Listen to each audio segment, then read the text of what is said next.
Please welcome Bill Gates and the Bill Gates Dancers. He started out as a shy, computer-obsessed teenager and ended up the richest man in the world. Lifestyles of the rich and famous. No, that's never been Bill Gates. You get the sense that the money is almost an annoyance to him. William Henry Gates III, most people just call him Bill Gates, has built an empire by thinking way outside the box. I have no doubt that 100 years from now, he will be talked about in the same way that Rockefeller and Carnegie and Ford are talked about, as people who transformed an era. Now, after leading the digital revolution and facing several government antitrust battles, Bill Gates is a different man than he was just a few years ago. He's a devoted father and an avid golfer who just happens to have a portfolio worth $50 billion. He could rest on his laurels, but that's not the Bill Gates style. What makes Gates so competitive is that he finds it fun. He finds this like a thrilling game, like the games he used to play as a kid. He's loved and respected, hated and reviled. But one thing neither detractors nor supporters can deny is the lasting impact Bill Gates has had on our time. The values that shaped Bill Gates as one of the business titans of the 20th century go back to his roots in the Great Northwest. Bill's great-grandfather, J.W. Maxwell, founded the first national bank in Seattle. The Maxwells enjoyed their privileges and social position, but were never ostentatious about their wealth. Their son, Willard, also a banker, and his wife, Adele, who had a passion for playing cards, were among Seattle's top civic leaders. Their only child, Mary, was a lively, intelligent girl who made a name for herself as a student leader at the University of Washington. Athletic and outgoing, Mary Maxwell was sometimes referred to as Giggles. Her drive and energy struck everyone who came in contact with her.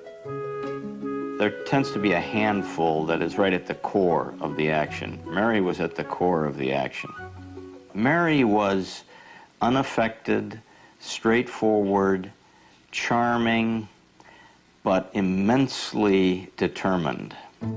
It was at the university that Mary Maxwell met and fell in love with a quiet, scholarly young man, Bill Gates Jr., who would go on to become one of Seattle's most prominent attorneys. When Bill and Mary wed in 1951, she decided to give up a career as a teacher to raise a family and devote time to charitable work. The first of the Gates' 3 children, Christy, was born in 1953. She was followed by a brother, Bill Gates III, born on October 28, 1955. He was given the nickname Trey. That derives from the fact that he was William H. Gates III, and the card players in the family think of anything with a 3 as being a Trey, so he became Trey. His mother had an extremely close relationship with Bill from the start. She even took him with her when she volunteered as a lecturer in Seattle schools. It wasn't long before her precocious son would read the World Book Encyclopedia from A to Z.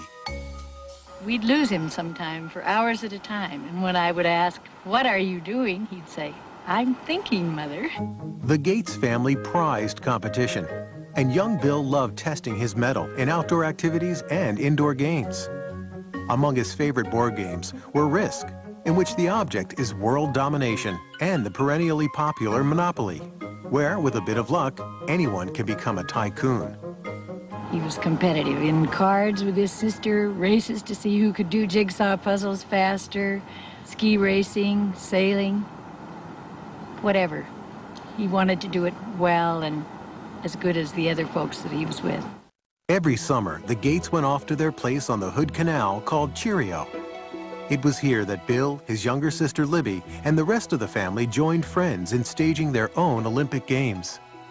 If you stayed overnight and had a couple of days with them, you would come away exhausted from games and activity. It was a very lively scene. It was definitely competitive, there's no question about it, and the children were all part of that. There was never a dull moment. The first World's Fair in the United States in 22 years. When the Seattle World's Fair opened in 1962, the Gates family rushed to see the wonders predicted for the 21st century, including computer technology. Imagine, if you can, an electronic brain. Bill often returned to visit the high-tech exhibits. It was already clear that he had a natural talent for math and science. But he was also becoming something of a loner, showing signs of preteen rebelliousness that was putting him at odds with his mother. Mary and I grew up in very orderly families where parents were controlling personalities, and we carried that forward. And that particular mode wasn't exactly consistent with Bill or Trey, who somewhere around about 11 or 12 began to be very independent emotionally. He was quite willing to make up his own mind about what he wanted to do and not do, and that was really tough for us, particularly for Mary. He was kind of lost. I mean, he was ill at ease in school, wasn't sure exactly how he wanted to spend his time. Obviously a very smart, brilliant kid, but kind of lacking direction. And he went through some counseling at that time. He went through a change in his school. Although they believed in public education, Bill's parents felt he would find more direction and discipline at Lakeside, Seattle's best private prep school. He began to blossom at Lakeside. He was an excellent math student. He was excellent across the board. I mean, he was a superb drama student and interested in reading all different kinds of books and so forth. So he wasn't just totally math science oriented. He had a wide breadth of interests. When Bill started high school in 1969, the U.S. space program was at its peak. Apollo 11 took men to the moon that July. The Eagle has landed. But the computers that made it possible were still electronic giants that cost millions of dollars and required an army of people to run. Most schools at that time could never consider buying a big computer, but Lakeside had made an extraordinary deal that would be fateful for Bill Gates. A Seattle company offered the use of its computer through a teletype linked to the school. Young Gates was entranced by the possibilities of this primitive machine and started spending every free moment in the computer room. The story has often been told, and it's completely true, that he would get up at night and leave and go over to work on the computer and come back, and we wouldn't know that he'd been gone. Bill Gates shared this addiction with upperclassman Paul Allen, who could not have been more different from Gates. He was not only 2 years older, but substantially larger. Where Allen was quiet and contemplative by nature, Bill could be shrill and confrontational. Nevertheless, this odd couple was destined to make history together. While attending Seattle's prestigious Lakeside Prep School, Bill Gates met Paul Allen, an upperclassman who shared his obsession with computers. They bonded by writing software code together, and somewhat competitive, Paul Allen and Bill Gates. They every now and then would have fights. At one point, Paul Allen kicked Bill Gates, who was a little bit younger, off of the little group they had as writing software, but then he realized that he needed Gates back. He couldn't do it without him, and Gates said, well, I'm happy to come back, but this time I'm going to be in charge. By 1970, when Bill was just 15, he and Paul Allen went into business together. The two boys netted $20,000 with TrafoData, a computerized program they created to measure traffic flow in the Seattle area. Although Bill had the luxury of family money, he was determined from the start to make his own fortune. The father of one of Bill's boyhood friends said Bill always had a nose for the dollar. Even as a kid, he knew the value of a contract, and even had a contract to use his older sister's baseball mitt that was signed in a legal document.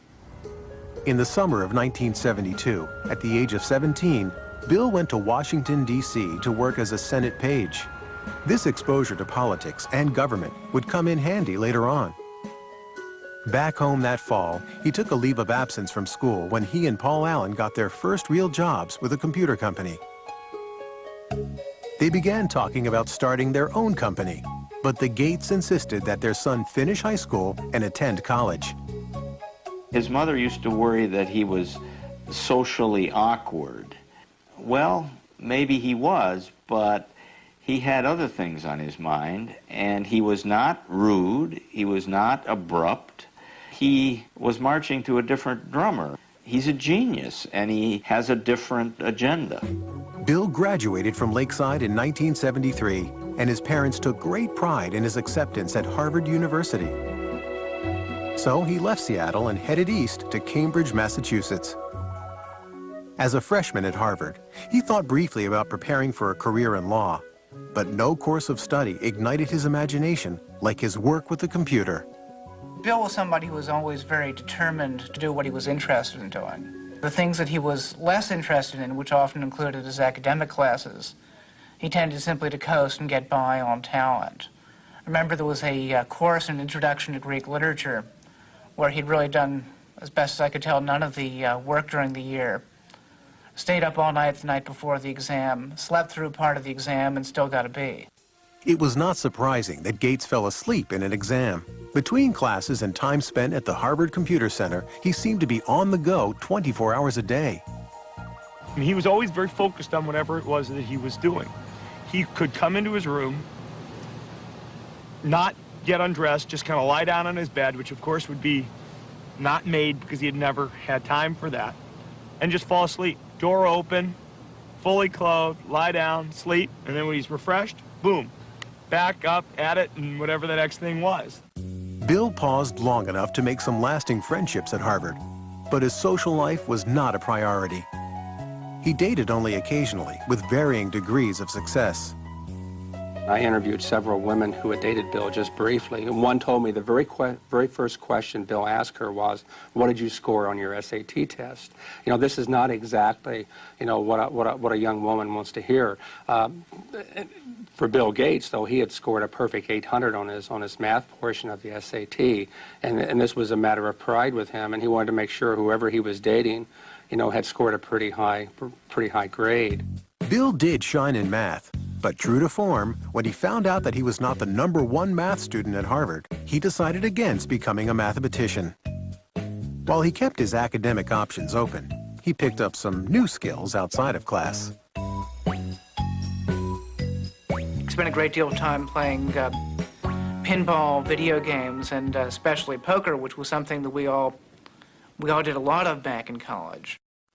But it was Paul Allen, Bill's former schoolmate and business partner, who delivered Gates' biggest stroke of luck. Allen had moved to Boston from Seattle for a job. In December of 1974, he picked up a magazine in Harvard Square. The cover of Popular Electronics announced the arrival of the world's first mini-computer kit, the Altair 8800. He rushed to show it to Bill. Gates and Allen knew instantly that the day of the personal computer had arrived. They saw that this was going to be an incredible force, an incredible dynamic for the society, and recognized the moment. The Altair was made by a small company in Albuquerque, New Mexico, not far from the former atomic testing grounds at Alamogordo.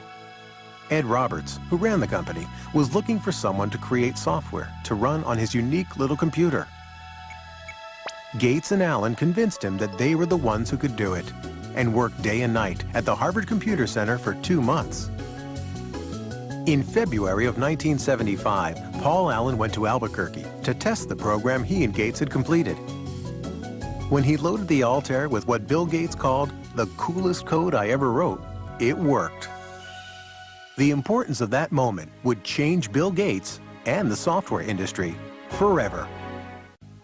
In the summer of 1975, 19-year-old Bill Gates and his partner Paul Allen formed Microsoft. Their ongoing work with Ed Roberts' Altair computer company became so consuming that Bill dropped out of Harvard just before his senior year and moved to Albuquerque.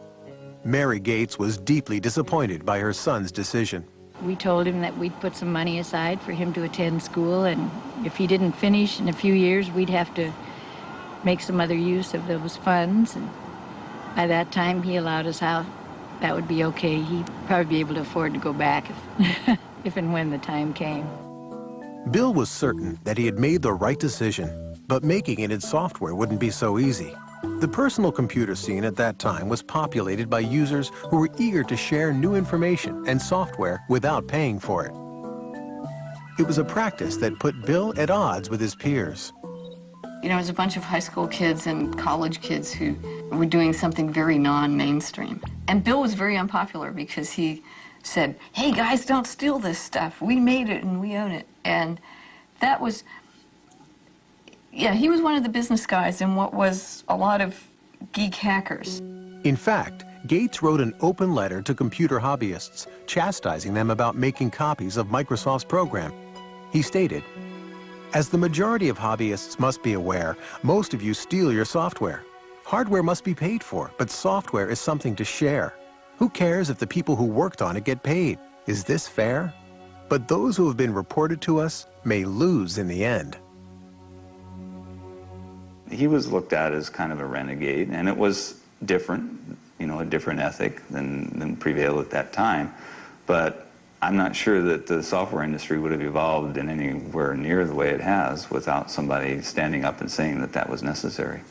Bill had also been battling with Ed Roberts, who considered him spoiled and obnoxious. The two disagreed about almost everything, and Roberts was a formidable adversary. Ed Roberts was a massive man, something like 6'6", weighed 300 pounds. Here Bill Gates was. I mean, he formed Microsoft at age 19, and he looked like he was 13 years old. He was standing up to this bear of a man, going face-to-face with him and screaming and shouting matches. A final confrontation came in May of 1977, when Roberts sold his business, and Gates had to sue to keep the software he and Paul Allen created for the company. Gates won. We take a hard line on software. Microsoft expanded into new software languages, and Gates and Allen started to sell their products to other computer companies. At the end of 1978, with sales approaching the 1 million mark, they moved Microsoft from Albuquerque to Seattle. Bill was glad to be back and went into high gear to promote his hometown company. We always design with the future in mind. Our research people are always tracking the latest in hardware and software technology. It was Bill Gates who was actually the real marketing genius behind Microsoft. Early on, he was the one who was actually going out on the road and trying to sell this company and its software. And oftentimes, he would take his mother with him on these trips. Bill's highly respected and well-connected mother would come to play a pivotal role in his early career. Mary served on a number of corporate boards as well as the University of Washington. She was on the National Board of United Way. Also on the National Board of United Way was the CEO of IBM, which is how her son met the CEO of IBM, through her. What would your ideal home computer be like? By November of 1980, IBM was banging on the door of the fledgling Microsoft. Without an overpowering price.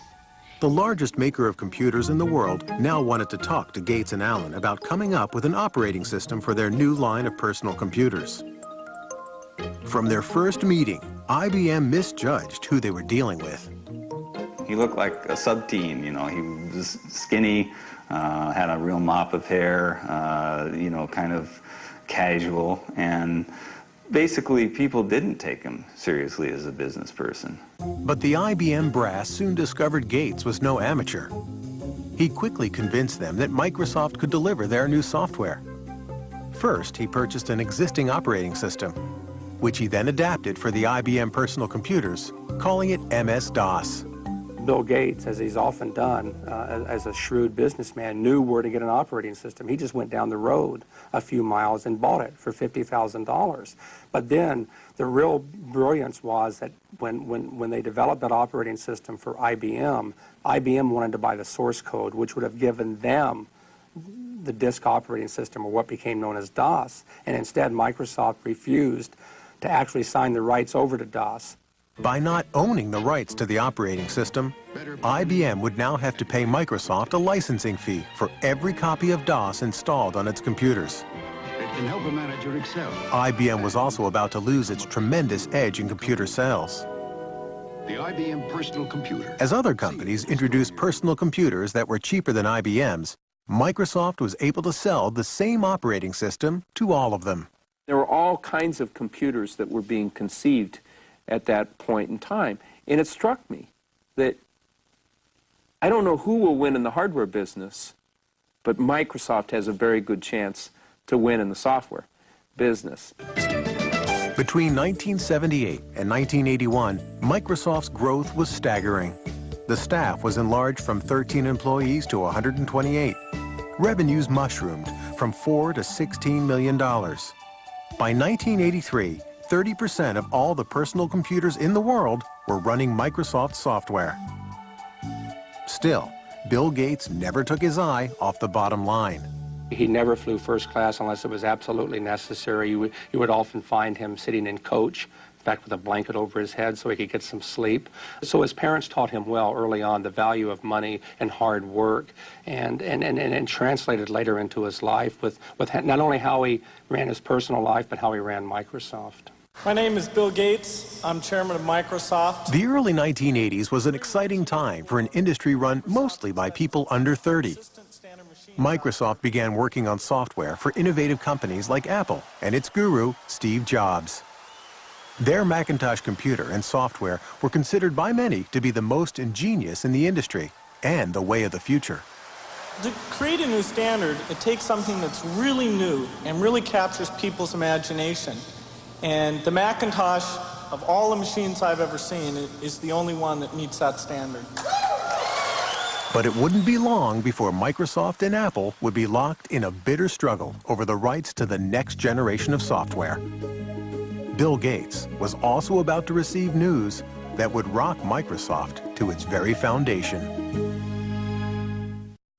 By 1983, the future could not have looked more promising for 28-year-old Bill Gates and Microsoft.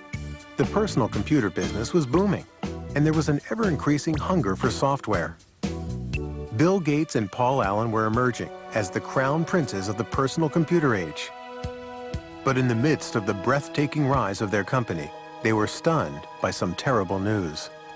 Paul Allen, Bill's friend and partner since high school, was diagnosed with Hodgkin's disease, a form of cancer. It did give Bill kind of a perspective that he didn't have before. You know, he'd always been very, very hard driving, very demanding, and this may have helped him understand a little bit better in terms of what other people go through. Allen's disease went into remission 1 year later, but he would never again take full part in the day-to-day business of Microsoft. For two men in their early 30s who created a company of global significance and made millions, it was the end of an era.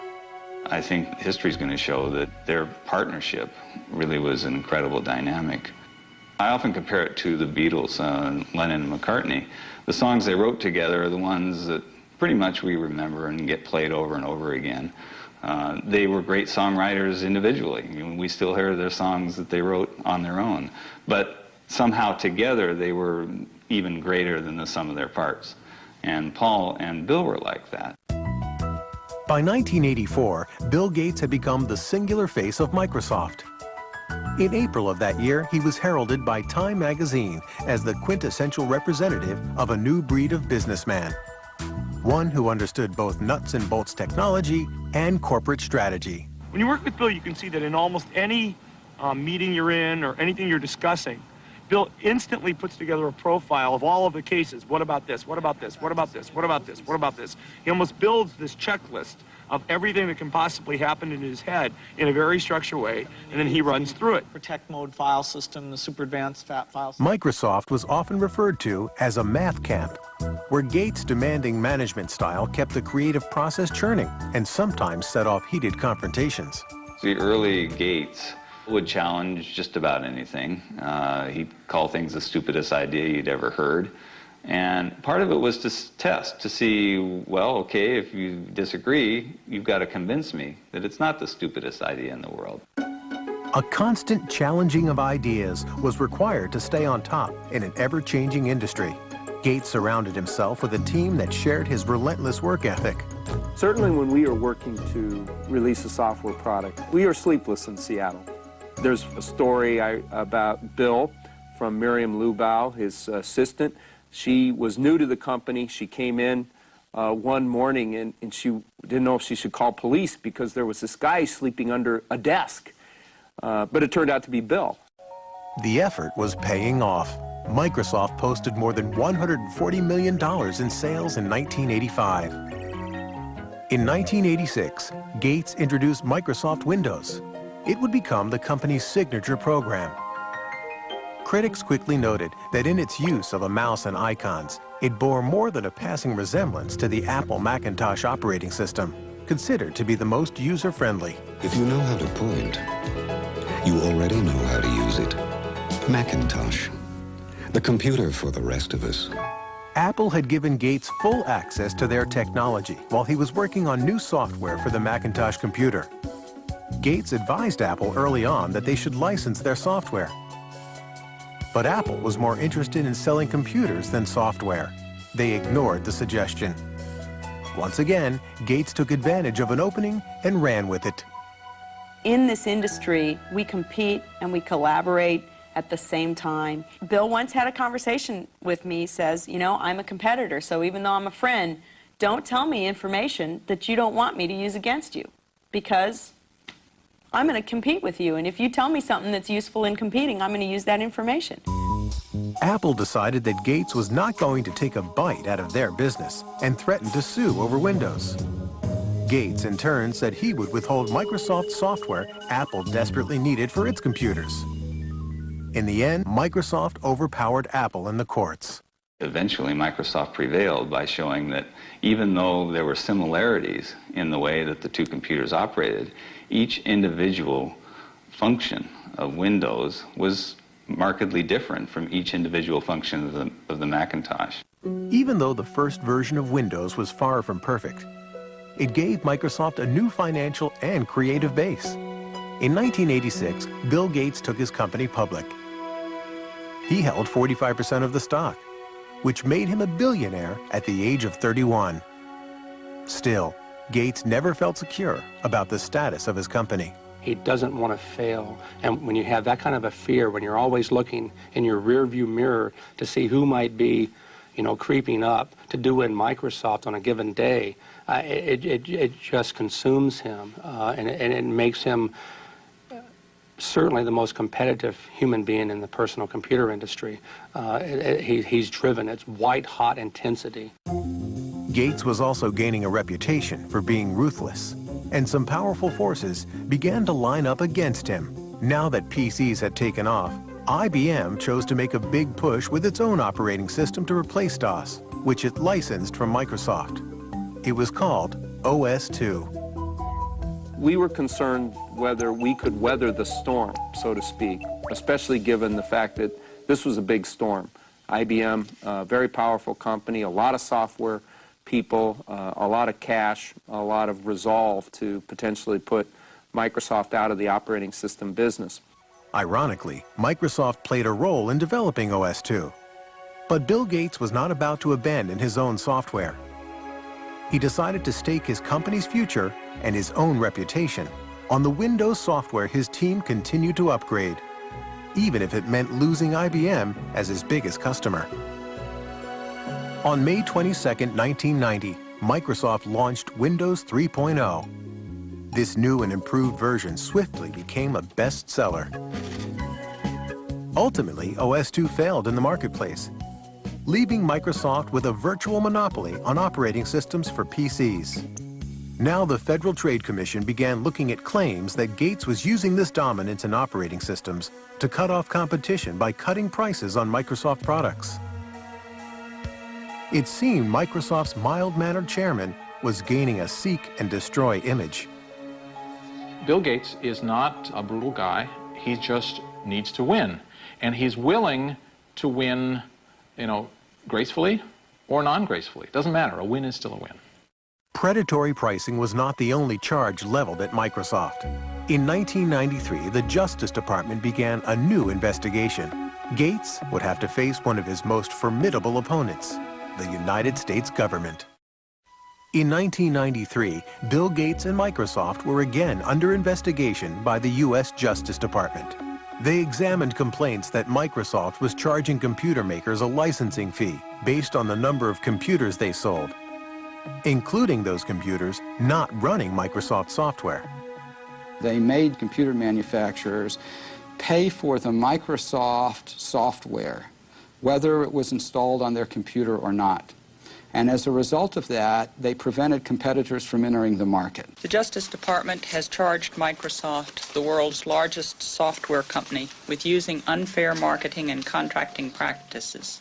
In July of 1994, Microsoft agreed to stop charging the fees in question, and the Justice Department dropped the case. Gates would never admit that Microsoft had a monopoly, and maintained he was simply providing better software at lower prices. I mean, we're not like an alligator. We don't go around and eat things. We come out with these little boxes, these nice little software packages, and you stick them in your computer, and you either have fun using it, and it helps you get things done, or not. But it wasn't that simple for investors. The government probes and the fights with IBM and Apple caused the value of Microsoft's stock to drop. There was now more pressure than ever to turn out the next version of Windows. Gates found some inventive ways to release the tension. He appeared in commercials for his company with Microsoft Top Gun Steve Ballmer. The next frontier. He sometimes made dramatic entrances to tout his company at software conventions, once arriving as Star Trek's Mr. Spock. Gates also instituted the micro games. This hodgepodge competition among the Microsofties is very reminiscent of the games he played as a child at the Hood Canal. It was like summer camp for adults. We'd all go to his house, and he would spend months figuring out what the various games would be, and he would be sort of the master of ceremonies. He'd form us into teams, very carefully figuring out the dynamics of the teams and how we might all interact. And then we would have to do these like summer camp games. And I met Melinda first at one of those micro games. Melinda was 28-year-old Melinda French, a Duke graduate with an MBA. She had been working as an executive at Microsoft for several years. It was becoming increasingly clear to Bill's family and friends that she was the woman that 37-year-old Gates had decided to spend his life with. He dated Melinda for quite a while before they got married, and so I saw them together over the years, and they always looked like they had a very special thing going, you know, a level of intimacy and a level of intellectual connection that just caused sparks. She's a really wonderful person, a perfect match for him. Very, very bright, very organized, very supportive, very interested in family and good family life. Bill and Melinda were married in Hawaii on January 1st, 1994. The night before the ceremony, Bill had arranged for a special serenade for Melinda. He had Willie Nelson play the night before his wedding, and it was a total surprise. Bill got up and he said, you know, I really love Melinda, and I really want to sing her some songs tonight, and I don't sing that well, and so I asked a friend of mine to come and do a little singing for us, and so it was a big surprise. In Melinda, Bill found a partner who gave him the kind of personal happiness he'd been looking for, and who also understood the professional demands of his business. But only months after his marriage, the joy that Bill shared with his family would turn to heartbreak. His mother, Mary, who had been his most devoted ally, was diagnosed with breast cancer. She died in the early morning of June 10, 1994. Bill rushed home to be at his mother's side. When he came to the house that night, he'd been stopped by the police on the way because he was speeding. And of course, the policeman recognized him. It wasn't the first time he ever got stopped for speeding, by the way. And they looked at him and they said, what's going on? Because he said, you know, I was sitting there and the tears were just running down my face. And the policeman said, well, he said to the policeman, I'm sorry, he said, my mother just died. And the policeman said, well, you go ahead, you go on home, but please slow down a little bit if you don't mind. So he was very deeply affected by his mother's death, as we all were, of course. In the years that followed, Bill would begin to pick up where his mother left off in creating a philanthropic foundation to serve major projects in health and education. But all of his wealth and power would not shield him from the crises he and Microsoft would face on the road ahead. By 1995, 39-year-old Bill Gates had settled into a new life as a married man. With his wife, Melinda, he took time off to explore the world from Africa to China. It seemed that Bill Gates now truly had it all. This is a man so successful, his chauffeur is Ross Perot, ladies and gentlemen. Please welcome Bill Gates and the Bill Gates Dancers. 1995 was also a banner year for Microsoft. Windows 95 was introduced to great fanfare. Tonight Show host Jay Leno kicked off the ballyhoo for the new software. Windows 95 is so easy, even a talk show host can figure it out. Clearly, Gates was still Microsoft's best salesman. But from now on, it wouldn't be all business for the boss. On April 26, 1996, Bill and Melinda welcomed their first child, a daughter, Jennifer. He just loved that little girl. It's just so marvelous to see. It's very gratifying to a father to see his own son have the same feeling about children that I did about him and his sisters. So it's really gratifying. A year after his daughter's birth, Bill moved his family into a $54 million dream house. Along with family and guest quarters, there is a library housing the Leonardo da Vinci notebook, for which Gates paid more than $30 million.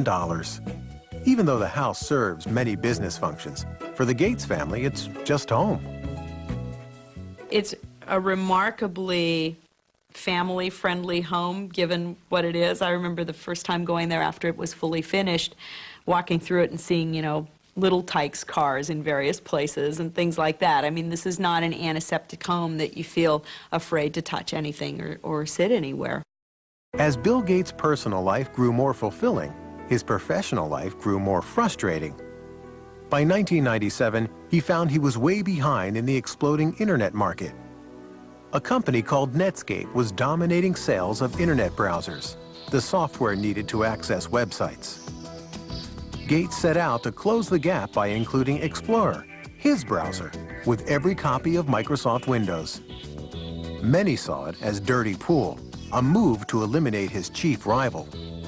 If Microsoft chooses to disadvantage Netscape or any other competitor, then the consumer doesn't get a fair choice. When the consumer doesn't get a fair choice, the market can't work effectively. In 1998, Gates was called to the Senate, where he was once a page, and charged with running an illegal monopoly. I hope that my testimony helps the court to resolve the issues in this case. That would be best for consumers and the industry, and that's why I'm here. Thank you. President Bill Clinton's Justice Department, along with 19 states, filed an antitrust suit against Microsoft. It was the largest suit of its kind in the history of the computer industry. Microsoft has the power today to exercise predatory and exclusionary control over the very means by which we access this internet. It's a lot like General Motors having the ability to dictate what type of gasoline you put in your car, or what interstate you can drive on, or even how you get on the interstate. In 2000, a federal judge ruled that the company would have to be split in two. After more than 2 decades of unstoppable success, this was a huge blow to Bill Gates. The antitrust trial affected Bill Gates very deeply. He was very sensitive to the accusations that he was petulant, that he was arrogant, that he didn't answer all the questions fairly, that he was trying to be obstructive with prosecutors. Rural town of about The antitrust suit lasted 4 years and cost Microsoft millions of dollars in legal fees. Ultimately, in 2002, the Justice Department, under President George Bush, offered Microsoft a favorable settlement. It would be an infuriating moment for Microsoft's detractors and a triumphant moment for Bill Gates and company. In the midst of the antitrust suit, Bill Gates surprised many when he stepped down as Microsoft's CEO, dubbing himself chairman and chief software architect. The CEO job went to his old Harvard pal, Steve Ballmer. They're old friends, and Gates really wanted to just be the ideas man. He really just wanted to take a step back, and that's what he did, and it's working very well now. So it was difficult for him to let go of his baby, but he got used to it. For the last decade, Bill Gates has been on a mission to share his wealth. In 2000, he formed the Bill and Melinda Gates Foundation, which spends hundreds of millions of dollars every year on computers, vaccines, and medicines for those who need them most. the rich world and the poor world are so separated, the awareness of the crisis in AIDS and the very effective interventions that can take place is very, very low. The time is really now to change these things. He has publicly stated that he will not be leaving his vast fortune to his children. Well, what Bill Gates has said is that he's going to give away, before the end of his life, 90% of his fortune. Bill Gates has become a global icon. His second book, Business at the Speed of Thought, was published in 25 languages and is available in more than 60 countries.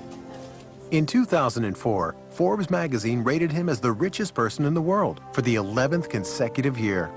His net worth, estimated at about $50 billion, leaves him some time to play, but not too much.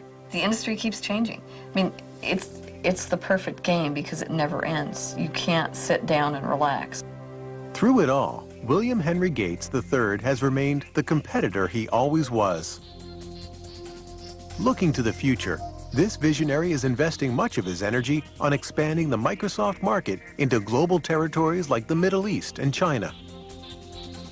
Meanwhile, Gates and Microsoft have set their sights to improve their software to battle against computer viruses and spam. Gates himself is said to receive 4 million spam emails per day.